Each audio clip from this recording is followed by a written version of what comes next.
Bismillahirrahmanirrahim. Our chief guest, Syed Murad Ali Shah, Chief Minister of Sindh, Chairman Zakir Mahmood, members of the AKU Board of Trustees, President Suleiman Shahabuddin, provosts, deans, faculty, alumni, and staff of the university, parents and family members, distinguished guests, and most importantly, the members of the class of 2022.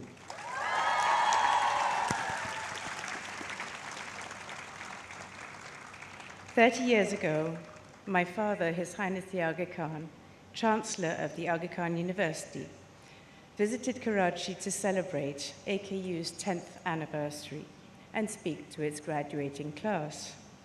Just a few months after my own university graduation, I accompanied him, and I remember that visit very well. On that occasion, the Chancellor discussed the unique power of universities, their capacity to gather experts and knowledge from all quarters, and to use knowledge to solve pressing problems. He asked what a university is and defined it as an institution dedicated to proceeding beyond known limits. That being the case, he asked what universities need to flourish, and he reflected the freedom and confidence to be bold. He considered the role of universities such as AKU and concluded they can plant seeds of change that ultimately benefit people far beyond their campuses. He also looked to AKU's future, voicing aspirations that the university has since fulfilled. But perhaps most memorably and most movingly, he spoke of his gratitude.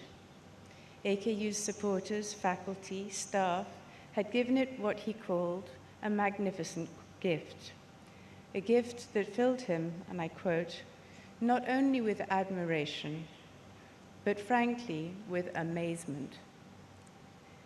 Today, I share that admiration, that amazement, and that gratitude. As we mark its inaugural Founders' Day, its 40th anniversary, and the graduation of the class of 2022, AKU has never had more to celebrate.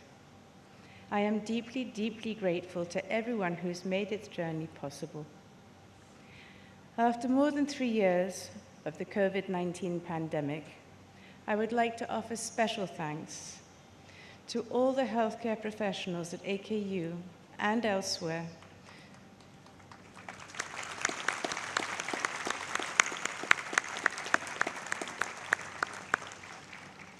who have fought so bravely to care for the victims of the virus and to prevent its spread. Your work has been a magnificent gift to the world. While events beyond the university's control required curtailing the scope of our celebrations in Karachi this week, I trust it will not diminish the pride that those watching from home feel on this occasion. For me, knowing that we are reaching across the globe to connect with one another gives today a special resonance. In a short time, we'll watch our newest graduates receive their degrees. I hope that all of you will feel what I know to be true, that you have given these young women and men the magnificent gift of a bright future, that you have helped them to acquire broad horizons, new capacities for thought and action, and well-founded confidence in their potential. His Highness deeply regrets being unable to participate in person in this triple celebration. At his request, I will now read his message. Bismillahirrahmanirrahim. 40 years ago, the Aga Khan University received its charter from the government of Pakistan as a vast crowd of well-wishers looked on. It was a truly historic occasion, the kind that comes only a few times in one's life. It filled my heart with pride, and the hearts of many others with joy and pride. 4 decades later, we have gathered to celebrate a trio of milestones. This time we have done so on 3 continents and before a global audience, a testament to the university's enormous growth and transformation. And if our joy and pride were great in 1983, how much greater should they be today, given all that we have achieved together and the promise of our graduates? Some in the audience today were here in Karachi on the 16th of March, 1983. They will surely remember the high spirits of the day. If you ask them, they may also recall that the size of the audience far exceeded expectations and the number of seats available. Some will recall as well the ceremony that followed 2 years later, at which we inaugurated the Aga Khan University Hospital and the Faculty of Health Sciences. I spoke then about the arduous journey from the project's announcement in 1964 to the completion of its first phase in 1985. For the creation of AKU was an immense task, involving moments of exhaustion as well as moments of exaltation. I remain grateful to all those who, with me, battled to bring the university into existence. Yet exemplary devotion to the university's founding vision has not ceased in the decades since. AKU donors continue to build its endowments with boundless generosity, its faculty and staff to serve as the guardians of its culture and values, its volunteers and partners to freely share their invaluable expertise.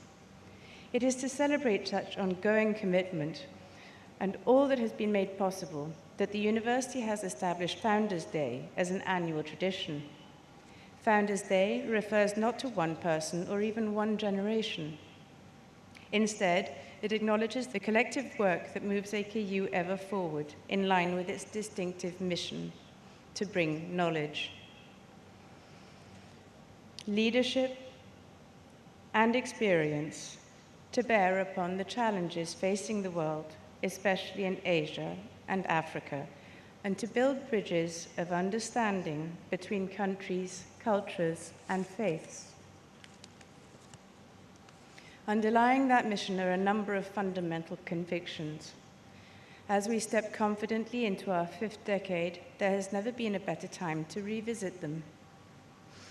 These convictions include the belief that the pursuit of knowledge is not a threat to faith, but its natural complement. As the philosopher Al-Kindi wrote more than 1,000 years ago, no one is diminished by the truth, rather does the truth ennoble all. The conviction that Africa and Asia can make mighty contributions to global innovation, that high standards are not a luxury to be dispensed with in low-income settings, but the wellsprings of progress, that diversity is a blessing rather than a burden, and that half the world's talent, at least, lies in the minds of women. To these principles, I didn't say that. To these principles can be added several important observations. Among them, that the world has entered a new era, that of the knowledge society, in which intellectual achievement decisively shapes the fate of individuals and peoples. That in an age of polarization, strong civil society institutions can re-knit the torn threads of community. And crucially, that all these insights can be united and made real in millions of lives via a uniquely powerful institution, namely the modern university. While it was founded in deeply held convictions, no one should imagine that AKU's success was inevitable. The university was conceived amid the chill of the Cold War, as the high hopes that followed decolonization were encountering stubborn realities. It took shape in a time of crisis for higher education in the developing world. Across Asia and Africa, universities struggled to meet lofty expectations, leading to many questioning their values altogether. Abroad, experts argued that low-income countries ought to spend their scarce funds on elementary education rather than higher education. AKU's planners were swimming against the tide. The university's greatest growth occurred during a period of local and global transformation, as the bipolar world era thawed into one of tremendous uncertainty. I must say, our boldness in such circumstances caused us some trepidation.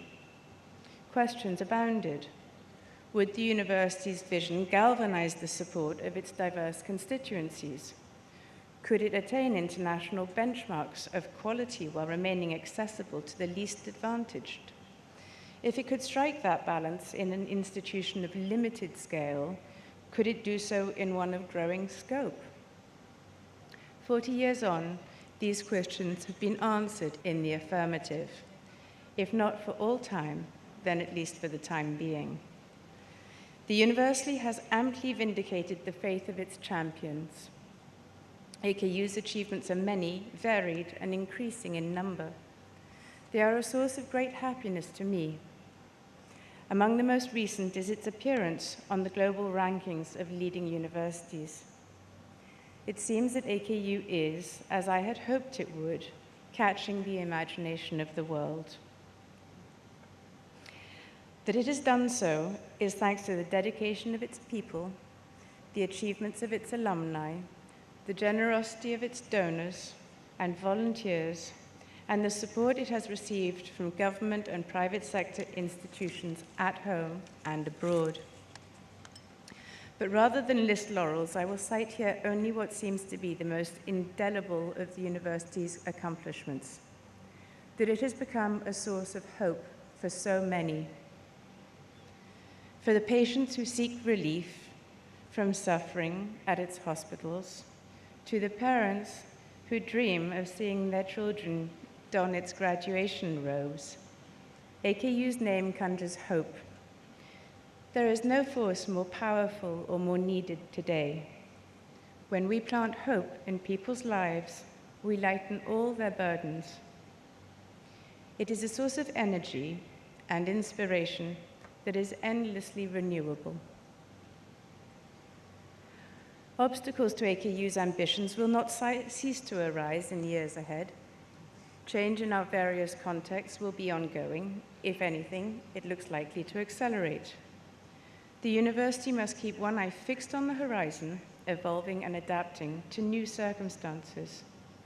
At the same time, it must keep its founding vision firmly before it. A great university is not built in a few decades, or even in a lifetime.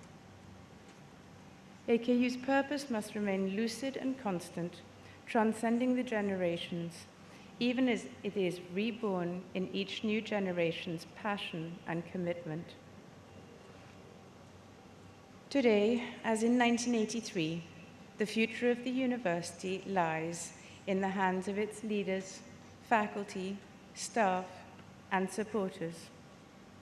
It depends no less on the excellence of its students and graduates. I have the utmost faith that the class of 2022 will continue to add luster to the university's name, whether from within its own classrooms and clinics or from institutions equally vital and renowned. Together, all of us are the custodians of the founding vision. Our history gives us every reason to believe that so long as we remain true to that vision, AKU's light, the light depicted in the university's seal, will grow ever brighter, helping to illuminate the path to a better future for the people it serves. Graduates, my wish today is that you know the joy of planting hope in people's lives, of building bridges of understanding, of venturing into the uncharted waters where new knowledge is discovered. May your futures be rich in challenges, embraced and overcome. May you be bold amid uncertainty and see your boldness rewarded. Thank you. Thank you, Princess Zehra Khan. And thank you, His Highness, the Aga Khan.